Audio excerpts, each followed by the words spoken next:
तो चलिए अब खबरों को देखते हैं विस्तार से, जहां रामचरितमानस को लेकर बिहार के शिक्षा मंत्री चंद्रशेखर ने विवादित बयान दिया है। उन्होंने इसे नफरत फैलाने वाला ग्रंथ बताया है और कहा है कि नफरत देश को महान नहीं बनाएगी बल्कि मोहब्बत देश को महान बनाएगी।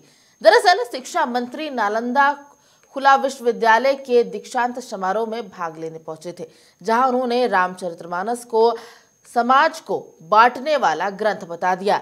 अब इस बयान पर बिहार की राजनीति गर्म हो गई है। मनुस्मृति को जलाने का क्यों काम किए?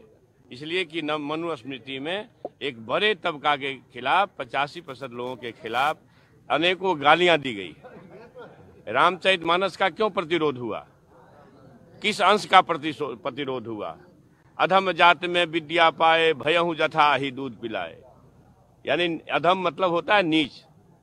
दुनिया के लोगों सुनो, आपके माध्यम से कहना चाहता हूँ, नीच जाति के लोगों को शिक्षा ग्रहण करने का अधिकार नहीं था और उसमें कहा गया है कि नीच जाति के लोग शिक्षा ग्रहण करके जहरीला हो जाते हैं, जैसा कि सांप दूध पीने के बाद होता है। हम इस सवाल में मैं इसलिए ये बात कहता हूँ कि इसी चीज को कोट करके बाबा साहब अम्बेडकर ने दुनिया के लोगों को बताया।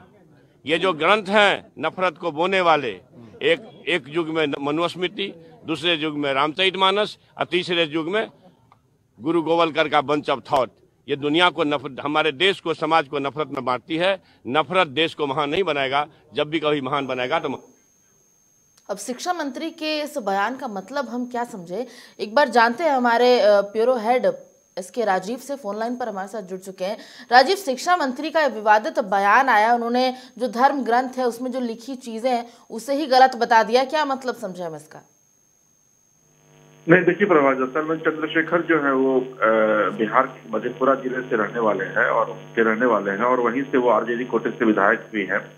दरअसल वो नालंदा विश्वविद्यालय के दीक्षांत समारोह में भाग लेने के लिए पहुंचे हुए थे, जहां उनसे पत्रकारों ने सवाल किया तो उन्होंने कहा कि जो रामचरितमानस है वो भले ही हिंदुओं का ग्रंथ हो, लेकिन वो समाज को बांटने वाला ग्रंथ है।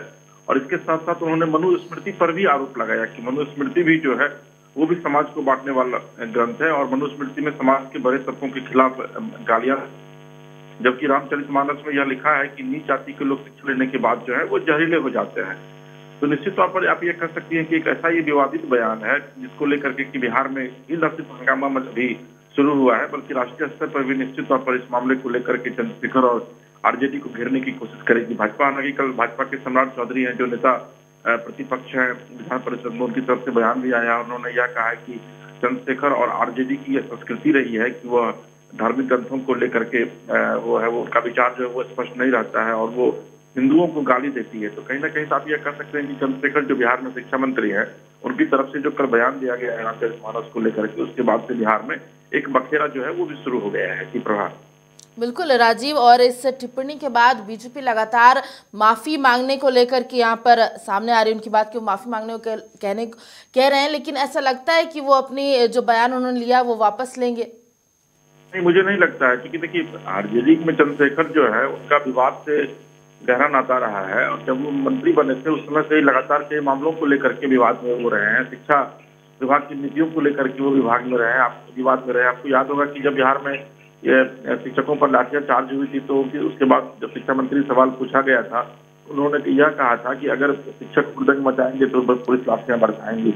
इस तरीके का विवादित बयान देना जो है वो चंद्रशेखर का काम है। हालांकि इस बार जो उन्होंने बयान दिया है इसे लेकर के निश्चित तौर पर बीजेपी जो है वो काफी मुखर होकर के सामने आई है और मुझे नहीं लगता है कि बीजेपी इस पूरे मामले को इतनी आसानी से जाने देगी, क्योंकि कल समाज चौधरी ने सीधे तौर पर कहा है कि चंद्रशेखर ने जिस तरीके से बयान दिया इसका मतलब है कि वो मानसिक दिवालियापन का शिकार हो रहे हैं। उन्हें आरा के कोइलवर में जाकर के मानसिक आरोग्यशाला में इलाज भी कराना चाहिए। राजीव, वो सूबे के शिक्षा मंत्री हैं और नालंदा यूनिवर्सिटी भी वहां पहुंचे थे बच्चों के साथ, स्टूडेंट्स के साथ मिलने। उस समय ऐसा बयान देना लोगों पर भी एक गलत प्रभाव डाल रहा है। नहीं, देखिए प्रभाव, रामचरितमानस को लेकर के जो कई राजनीतिक दल हैं, आपको याद होगा कि जीतन राम मांझी ने भी यह कहा था कि श्री राम जो है वो काल्पनिक चरित्र हैं और उनको हम नहीं मानते हैं, जबकि स्वयं को जो है वो जीतन राम मांझी सबरी के वंशज मानते हैं। ठीक उसी तरीके से आरजेडी में भी चंद्रशेखर जो है वो जिस तरीके से उन्होंने बयान दिया है, उन्होंने यह कहा कि बाबा अम्बेडकर जो कि संविधान के प्रणेता है, संविधान की जिन्होंने रचना की है, उन्होंने कहा है। हालांकि कहीं भी यह चर्चा नहीं है कि डॉक्टर भीमराव अम्बेडकर ने रामचरितमानस या फिर रामायण का विरोध किया है। देखिए, उसके बावजूद जिस तरीके से चंद्रशेखर ने कल बयान दिया और उन्होंने विधिवत बीजेपी को भी उसमें लपेटा और यह कहा है कि तीसरे युग में जो गुरु गोवलकर का जो ग्रंथ है उससे भी समाज में नफरत जो है वो फैलती है। तो कहीं ना कहीं आप यह कह सकते हैं कि एक साथ 3 मनुस्मृति, रामचरितमानस और गुरु गोवलकर की किताब को लेकर के जो है एक विवादित टिप्पणी चंद्रशेखर ने की और निश्चित तौर पर इसका जो है वो निगेटिव नैरेटिव जो है वो कहीं ना कहीं से निगेटिव छवि जो है वो आने वाले दिनों में लोगों पर भी पड़ेगा। हालांकि आपको पता है कि रामचरितमानस जो है वो हिंदुओं का पवित्र ग्रंथ है और खास करके बीजेपी जो है वो इसको लेकर के राजनीति भी करती आ रही है। तो मुझे लगता है कि आने वाले दिनों में जो नैरेटिव भी आया है चंद्रशेखर का, उसको लेकर के विवाद मचना तय है। जी बिल्कुल राजीव, बहुत बहुत शुक्रिया। तो बिहार के शिक्षा मंत्री चंद्रशेखर द्वारा बुधवार को ये दावा करने के बाद अब विवाद खड़ा हो गया है, जहां रामचरितमानस को लेकर के उन्होंने टिप्पणी की थी और रामायण पर आधारित एक महाकाव्य हिंदू धार्मिक पुस्तक रामचरितमानस को समाज में नफरत फैलाने वाला बताया था।